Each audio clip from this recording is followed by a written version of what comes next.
আমরা আর্ন করতে শিখে গেছি, কিন্তু আমরা খরচ করতে শিখি নাই। যে তোমার কাছে যে টাকা আসবে সমস্ত টাকা তুমি খরচ করো না, তার একটা পোর্শন তুমি তোমার জন্য রাখো। যে তুমি যদি আজকে অপ্রয়োজনীয় জিনিসের পেছনে খরচ করো, তাহলে একটা সময় আসবে যখন তুমি প্রয়োজনীয় জিনিস কিনতে পারবে না। আমাদের যে শিক্ষা সেটা বাস্তব প্রায়োগিক ক্ষেত্রে অতটা কাজে লাগছে না, ব্যর্থ হয়ে যাচ্ছে। যে ভদ্রলোক 1 লাখ টাকায় চলতে পারে সে কিন্তু 90,000 টাকায় চলতে পারে। বাঙালির একটা বড় সংকট যে 40 বছর সে কাজ করে যাবে, কিন্তু 40 মিনিট খরচ করে একটা প্ল্যান করবে না। সুতরাং আপনি যখন বাজেট করছেন তখন আপনি অপ্রয়োজনীয় খরচ করতে পারছেন না, আপনার মন তখন সায় দিচ্ছে না। যখনই আপনি কোনো ক্রেডিট কার্ড দিয়ে কিছু কিনছেন, তখন দেখবেন যে আপনার মনের মধ্যে কোনো ব্যথা লাগছে না, আপনার এখানে কোনো হিউম্যান টাচ নাই, ফলে ওখানে মনের ওই কষ্ট নেই। কিন্তু যদি আপনি ক্যাশ টাকা দেন তাহলে ওই কষ্টটা হবে। Make plans of your life, not only financial plan, of your career plan, এবং নিজেকে প্রতি মুহূর্তে আপডেট করো। দেশে আপনি প্রথম যিনি পার্সোনাল ফিনান্স নিয়ে কাজ করেছেন, দেখা গেছে যে সবগুলো বিষয়গুলো নিয়ে চলার ক্ষেত্রে, মানি ম্যানেজমেন্টের ক্ষেত্রে সব দিক থেকে আসলে আপনার বেশ কিছু লেখা রয়েছে, সৃষ্টি রয়েছে, যেগুলো আসলে অনেক ক্ষেত্রে হেল্পফুল হয়ে থাকে। তো এটা নিয়ে কিভাবে কাজ করা হলো? আমি আসলে 2015 সালের পর থেকে মানি ম্যানেজমেন্ট নিয়ে কাজ শুরু করি, এবং আমি তখন দেখি যে আমাদের দেশে রিচ ড্যাড পুয়ার ড্যাড বইটা কেউ কেউ পড়ে, বাট আমাদের দেশীয় প্রেক্ষাপটে, আমাদের সোশিও ইকোনমিক অবস্থানে কেউ আসলে ফাইন্যান্স ম্যানেজমেন্ট সম্পর্কে কিছু বলছে না, দেশীয় বাস্তবতায়। এবং আমাদের স্কুল, কলেজ, ইউনিভার্সিটি কোথাও একটা কথা বলা নেই যে মানি কীভাবে ম্যানেজ করতে হবে। আমাদের প্রতিষ্ঠানগুলো শেখায় কিভাবে চাকরি পেতে হবে, ইভেন এন্টারপ্রেনারশিপও তখন শেখানো হতো না, এখন কোনো কোনো ইউনিভার্সিটি শেখাচ্ছে। এই প্রেক্ষাপটে তখন আমার মনে হয়েছে যে মানি ম্যানেজমেন্ট এটা এত বড় একটা লাইফ স্কিল, কিন্তু আমাদের অধিকাংশ মানুষের জীবনে এটা মিসিং। আমি দীর্ঘদিন কাজ করেছি ব্যাংকে, আমি পড়েছি ইকোনমিক্সে, ফলে এই জিনিসগুলো আমাকে তখন টেনেছে এই কারণে যে দেশের মানুষকে জানানো দরকার যে ফাইন্যান্স ম্যানেজ করা দরকার। সে যে টাকাটা আর্ন করছে সেই টাকাটা সে কীভাবে খরচ করবে এটা সবার জানা দরকার। কারণ অধিকাংশ মানুষের দেখবেন যে যখন সে আর্ন করে, যখন তার টাকাটা পকেটে আসে মাসের শুরুতে, মাসের অর্ধেক সময় চলে যায় বা 20 তারিখ চলে যায়, তৃতীয় সপ্তাহ থেকে তার টানাটানি শুরু হয়ে যায়, এবং যখন মাস শেষ হয়ে যায় তখন হয় সে ঋণী থাকে, আর নচেত তার 1 টাকাও সেভিংস থাকে না। তো এই যে অবস্থা কেন হয়? কারণ তারা যে এক্সপেন্সেস করার যে প্রক্রিয়া, সেই প্রক্রিয়া সম্পর্কে জানে না। প্রতিষ্ঠান শেখাচ্ছে আর্ন করতে হয় কীভাবে, কিন্তু কীভাবে এক্সপেন্স করতে হয়, স্পেন্ডিংয়ে কীভাবে তার টাকাটা যেতে পারে, মানিটা কোথায় যাবে, রুটেড হবে, এই সম্পর্কে জানে না। জীবনের খুবই গুরুত্বপূর্ণ একটা বিষয় অপূর্ণতা থেকে যায়, এবং সেটা কিন্তু একটা মানুষকে তার জীবনভরই ভোগায়।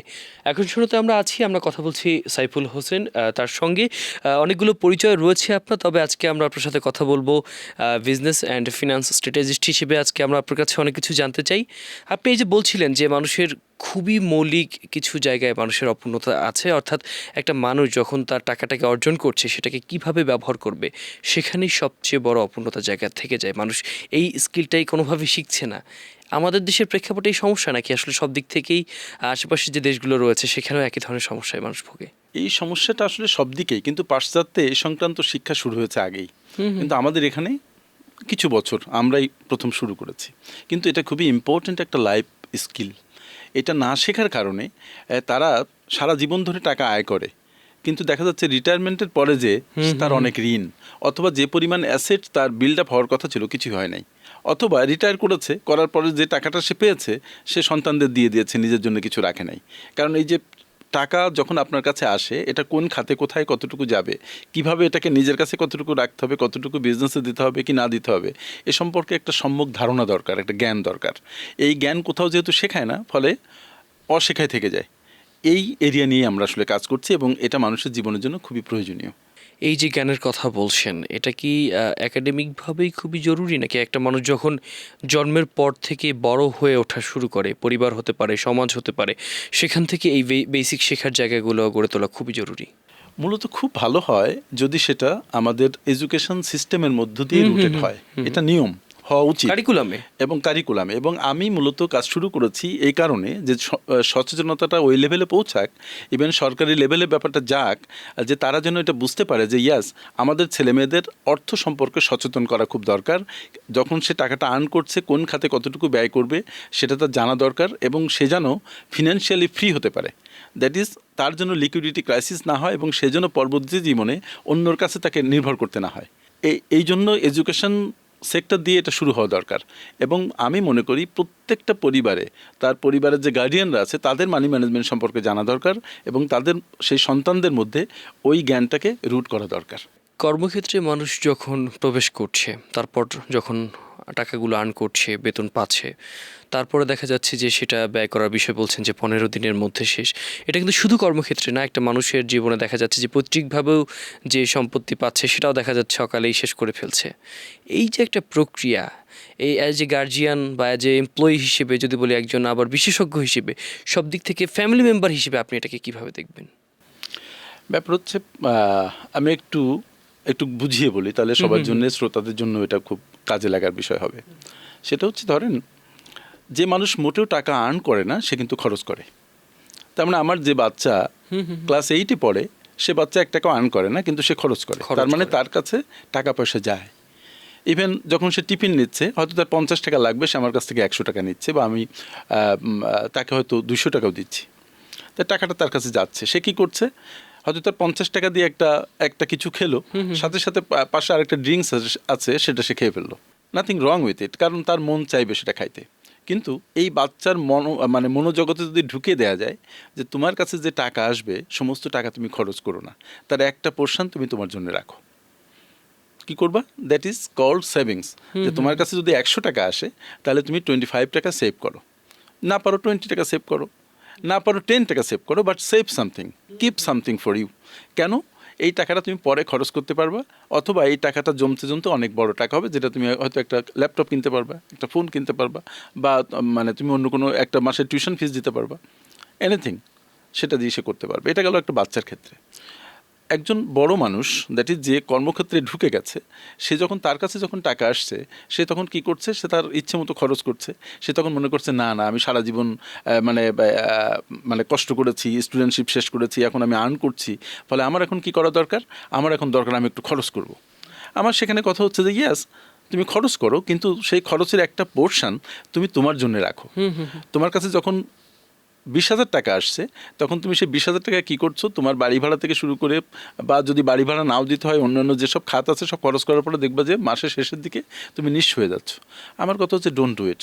মানি ম্যানেজমেন্ট খুব ইম্পর্ট্যান্ট এই কারণে যে আমরা আর্ন করতে শিখে গেছি কিন্তু আমরা খরচ করতে শিখি নাই। ওয়ারেন বাফেটের একটা কথা আছে যে তোমার কাছে যখন কোনো টাকা আসে সেই টাকার খরচ করার পরে যেটুকু থাকে সেটুকু তুমি সেভ করো না, বরং সেভ করার পরে যেটুকু থাকে সেটুকু তুমি খরচ করো। মানি ম্যানেজমেন্টের খুব গুরুত্বপূর্ণ পার্ট হচ্ছে যে আপনি কোথায় কিভাবে কতটুকু খরচ করছেন সেটা জানা, আর ইনকাম যেটা আসছে সেটার একটা পার্ট আপনি রাখবেন। এক্ষেত্রে আমি একটা রুলের কথা বলি, বা এটা আমি শুধু না, যারা মানি ম্যানেজমেন্ট নিয়ে কাজ করেন তারা বলেন যে 50-30-20 রুল।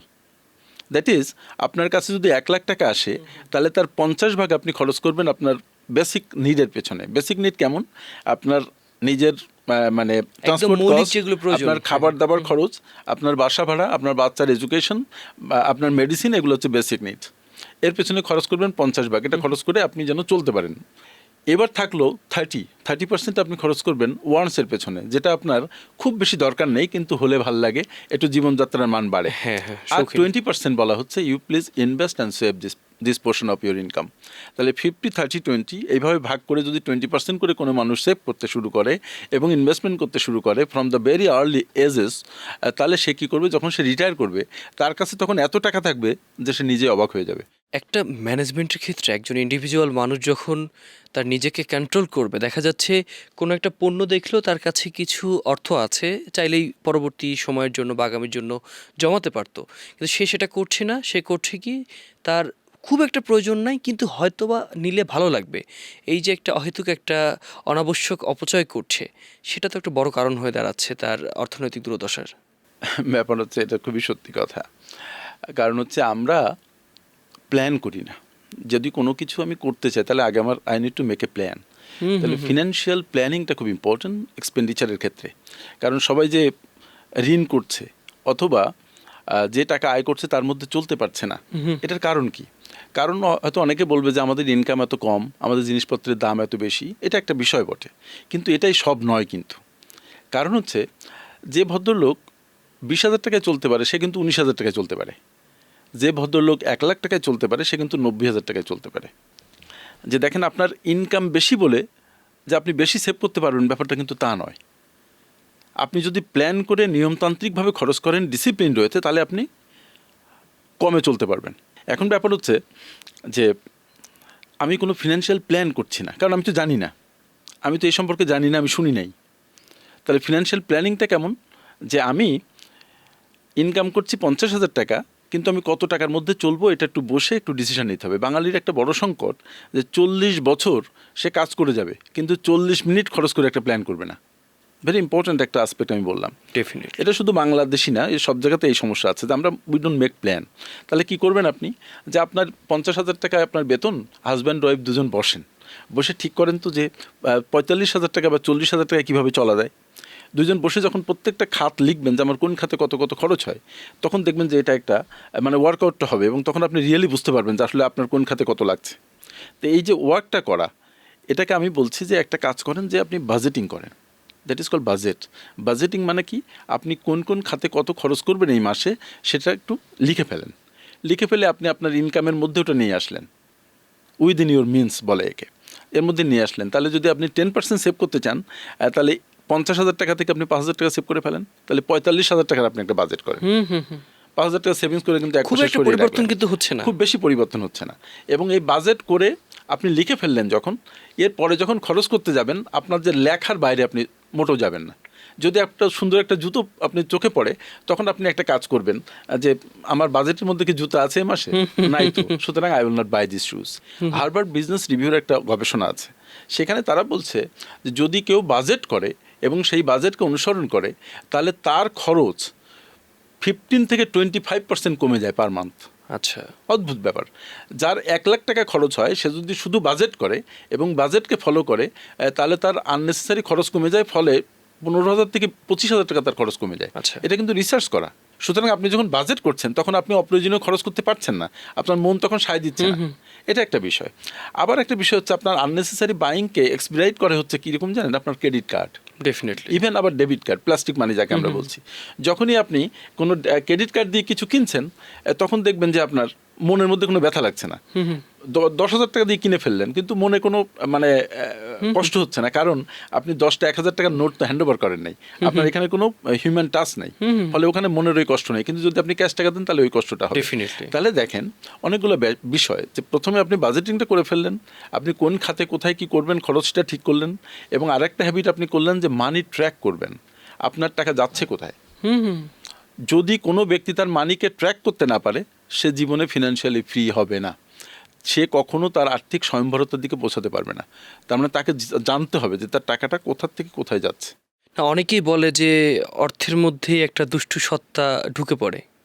অর্থের মধ্যে দুষ্টু সত্তা আসলে ঢুকে না, যেটা ঢুকে অর্থে আছে বলে আপনার মনের মধ্যে ঢুকে, অথবা আপনার মনের মধ্যে সুপ্তভাবে থাকে। যখন আপনার হাতে অনেক অর্থ আসে, সেই সুপ্ত সত্তাটা মানে তখন আর গুপ্ত থাকে না, তখন সেটা প্রকাশিত হয় এবং ওই সত্তাটা আপনার মনের বিরুদ্ধে কাজ করা শুরু করে, আপনার জীবনের বিরুদ্ধে কাজ করা শুরু করে। তবে একটা রিসার্চ আছে, সেটা হচ্ছে আপনার যখন বেসিক নিডগুলো ফুলফিল হয়ে গেল, তারপরে যদি আপনার কাছে অর্থ আসে, তাহলে এক পর্যায়ে যে অর্থ আপনাকে আর সুখী করে না, তখন অর্থ আপনাকে অসুখী করতে থাকে। কারণ আপনি তখন টাকা কই রাখবেন, কেউ আপনার টাকা মেরে দিল কিনা, এই টাকা আপনাকে তখন অস্থির করে তোলে।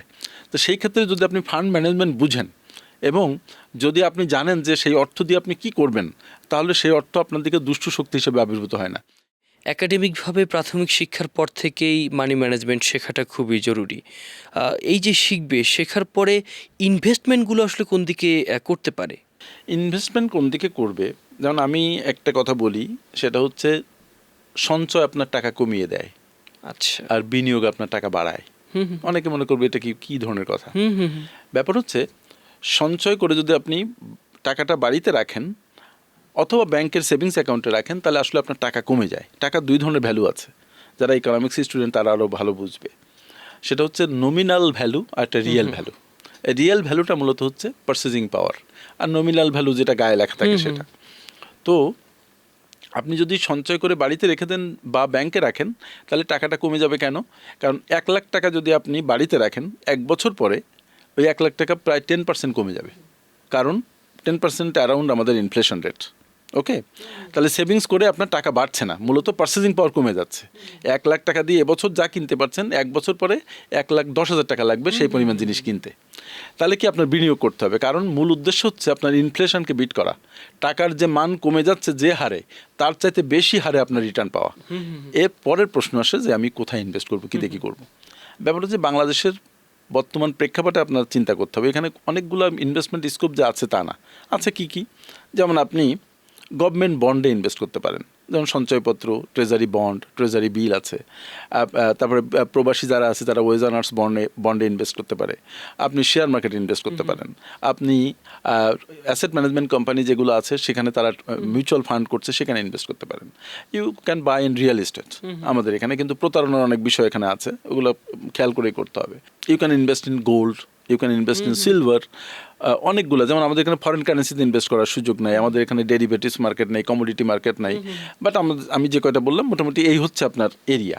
বুঝে শুনে ইনভেস্ট করাটা খুবই জরুরি। আমরা আসলে এই যে ম্যানেজমেন্ট নিয়ে কথা বললাম, একই সাথে ইনভেস্ট নিয়ে কথা বললাম, যারা একদম তরুণ আছে, আমি যদি বলি যে আপনি 3টা পরামর্শ দিবেন, যে 3টা পরামর্শ তার জন্য খুবই গুরুত্বপূর্ণ, তাহলে কোন পরামর্শগুলো দিবেন?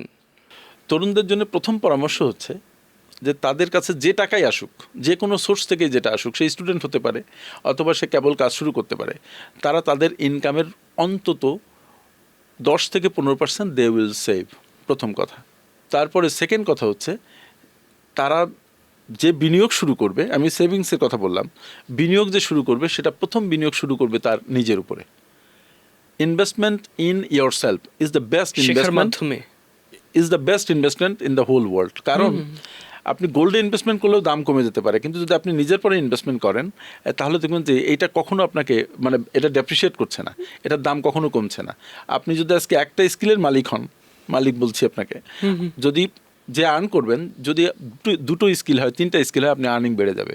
যদি আপনি একটা ভাষা জানেন, আপনি যে আর্ন করবেন, যদি 2টো ভাষা জানেন, আপনার আর্নিং বেড়ে যাবে। সুতরাং নিজের উপরে ইনভেস্টমেন্ট হচ্ছে সবচেয়ে বড় ইনভেস্টমেন্ট। আর তৃতীয় কথা হচ্ছে যে make plans of your life, not only financial plan, of your career plan, এবং নিজেকে প্রতি মুহূর্তে আপডেট করো। কিন্তু আমাদের আর্থসামাজিক বাস্তবতার পাশাপাশি আমি যদি পারিবারিক বাস্তবতা বলি, অনেকেই সেভিংয়ের এই নিয়মগুলো মেনে বা না মেনেই বড় হয়েছে, অর্থের মালিক হয়েছে, কিন্তু দিন শেষে অনেক বাবা মায়েরই ঠিকানা হয় বৃদ্ধাশ্রমে, বা তাদের যে দীর্ঘশ্বাসের গল্প সেটা কিন্তু দেখা যায়। সমাজ কিন্তু অনেক বদলেছে এবং এখন আমরা গ্লোবাল ভিলেজের সদস্য। গ্লোবাল ভিলেজ বলতে আসলে গ্লোবাল, কারণ এখন আগে অন্য বিশ্বের কোনো একটা ইনফরমেশন আসতে কয়েক অনেক বছর সময় লেগে নিত। যেত হয়তো, বা এখন কয়েক সেকেন্ড, ন্যানো সেকেন্ডের মধ্যে চলে তো আসে। এখন ব্যাপার হচ্ছে আমরা বৃদ্ধাশ্রমটাকে আমরা খুব নেগেটিভলি দেখি আমাদের মুসলিম সমাজ তো আমাদের সেই বাস্তবতায়, কিন্তু আসলে বৃদ্ধাশ্রম কিন্তু এত নেগেটিভ নয়, প্রথম কথা। কারণ দেখবেন যে এটা আমাদের সোশ্যাল নিড হয়ে পড়বে। যেমন ধরেন আমার 3 মেয়ে, তারা যদি 3জনই বৈবাহিক কারণে বা চাকরি সূত্রে যদি তারা দেশের বাইরে যায়, তখন আমি আর আমার ওয়াইফ থাকবো এখানে। তার মধ্যে ধরেন একজন মারা গেল, তাহলে একজন একা হয়ে গেল, রাইট? সবাই একা হয়ে যায় এক সময়, তাহলে সে আসলে যাবে কোথায়? এখানে কিন্তু ফাইন্যান্সটা বড় সমস্যা নয়, এখানে বড় সমস্যা হচ্ছে তার সাথে থাকবে কোথায়। তাহলে তখন তার বাসায় একা একা ধুকে ধুকে মরার চাইতে একটা বৃদ্ধাশ্রম কি ভালো নয়? আমাদের সরকারিভাবে এই উদ্যোগ সাংঘাতিকভাবে নেওয়া দরকার, এবং ব্যক্তিগত খাতে কিন্তু অনেকে বৃদ্ধাশ্রম করেছে এখানে, এবং এটা একটা সোশ্যাল নিড কিন্তু এখন। আচ্ছা, এটা গেল একটা পয়েন্ট। সেকেন্ড পয়েন্ট হচ্ছে অনেকেই তারা তাদের ছেলে মেয়ে মানুষ করতে করতে নিজেদের আর্থিক অবস্থা এমন জায়গায় নিয়ে যাচ্ছে যে তারা রিটায়ার করেছে, ছেলেমেয়েরা বড় হয়ে গেছে, তাদের কাছে কিচ্ছু নেই, 1 পয়সা তারা রাখে নাই, এরকম একটা বাস্তবতা আছে। তখন তারা এই প্রত্যাশায় ছেলেমেয়েদের মানুষ করেছে যে ছেলেমেয়েরা তাদেরকে ভবিষ্যতে দেখবে, যেটা কিন্তু আমাদের ধর্মেও সেটা বলা আছে। তো এবং দেখবেন যে এখন একটা নতুন একটা নিয়ম হয়েছে, বা নতুন একটা আইন হয়েছে, বিএনপি সরকারই এখন আইনটা করেছে, যে সন্তানদের যদি বাপ মা সব সম্পত্তি লিখেও দেয়, তারপরেও কিন্তু ওই ভোগ দখল বাপ মা করতে পারবে যতদিন তারা না মারা যান। এবং দেখবেন যে খুব দুঃখের সাথে আমরা খেয়াল করি যে অনেক শিক্ষিত পরিবার, যেমন ছেলে হয়তো ম্যাজিস্ট্রেট, আর এক ছেলে হয়তো মানে ইউনিভার্সিটির অধ্যাপক, তারাও তাদের বাপ মাকে মানে বৃদ্ধাশ্রমে পাঠিয়ে দিচ্ছে, কারণ নিজেদের সাথে রাখলে অশান্তি হচ্ছে, পারছে না। তাহলে এটা কিন্তু এখন একটা সোশিও ইকোনমিক বাস্তবতা। ডেফিনেটলি। এটা একটা ইস্যু। আর একটা ইস্যু আছে, যে সেটা হচ্ছে যে বাপ মা যখন রিটায়ার করেছে তাদের কাছে অনেক টাকা আছে, কিন্তু তারা করেছে কি, তাদের ফিনান্সিয়াল ম্যানেজমেন্ট সংক্রান্ত জ্ঞান নেই। তারা করলো কি, তাদের সমস্ত টাকা সন্তানদের হাতে উঠিয়ে দিল। এবার দিয়ে তারা আর্থিকভাবে শূন্য হয়ে গেল। সন্তানরা তখন দেখছে যে বাবা মার কাছে কিছু নাই, আর সন্তানদের যারা পার্টনার তারা আর বাবা মাকে চাচ্ছে না। ফলে তারা এমন নিরুপায় হয়েও অনেকে নিজের শান্তি বজায় রাখার জন্য বাবা মাকে পরিত্যাগ করছে। এইখানে যদি বাবা মা একটা কাজ করতো, যে তার যে টোটাল রিটায়ারমেন্ট ফান্ড বা তার যে টোটাল টাকা, তার একটা পোর্শন বাচ্চাদেরকে দিত, আর একটা পোর্শন থেকে যে প্যাসিভ ইনকাম তার আসতো সেটা দিয়ে যেন তারা চলতে পারে। যদি এই ব্যবস্থাটা তারা করতে পারতো, এই আন্ডারস্ট্যান্ডিংটা তাদের থাকতো, তাহলে কিন্তু সেই টাকা দিয়ে তারা চলতে পারতো। একদম। তার মানে তারা হয়তো বাইরের লোক রেখেও চলতে পারতো। তার মানে দেখেন, এখানেও কিন্তু একটা জিনিস চলে আসে, তার মানে একটা ইনস্টিটিউশন আমাদের দরকার যেখানে বৃদ্ধ লোককে টেক কেয়ার করা যায়। সবসময় ছেলেমেয়ে আসলে পারবে না, কিন্তু শুধু ছেলেমেয়েকে দোষ দিলে হবে না। আবার কিছু কিছু অমানুষ আছে যারা তাদের বাপ মাকে দারুণভাবে অবহেলা করে। পৃথিবী একটা দুর্দান্ত জায়গা, আমি বলি আপনাকে, লগ্ন। সেটা হচ্ছে এখানে পারফর্ম করতে হয়। যে পারফর্ম করতে পারে না, মানে সার্ভ করতে হয়, কাউকে না কাউকে সার্ভ করতে হয়। যখন সে সার্ভিস থেকে দূরে সরে যায়, হ্যাঁ, সার্ভ করতে যখন কেউ পারে না, তখন তাকে লোকজন দূরে সরিয়ে দেয়। এটাই কিন্তু প্রকৃতির বাস্তবতা। এবং পৃথিবীকে যখন আপনি সার্ভ করবেন না, তখন পৃথিবী আপনাকে ধরে রাখবে না, আপনাকে মাটির মধ্যে ফেলে দিবে। খুবই গুরুত্বপূর্ণ আলোচনা করলাম, এবং আই থিঙ্ক যারা শুনেছেন এবং দেখেছেন আমাদেরকে, তারা ওই বিষয়গুলো সম্পর্কে জানতে পেরেছেন। এখন শুনোতে আমরা কথা বলছিলাম মানি ম্যানেজমেন্ট এবং নানান বিষয় নিয়ে, যেগুলো আসলে আপনার জীবনকে পথ দেখাবে। আজকের মতো বিদায় নিতে চাই। খোদা হাফেজ।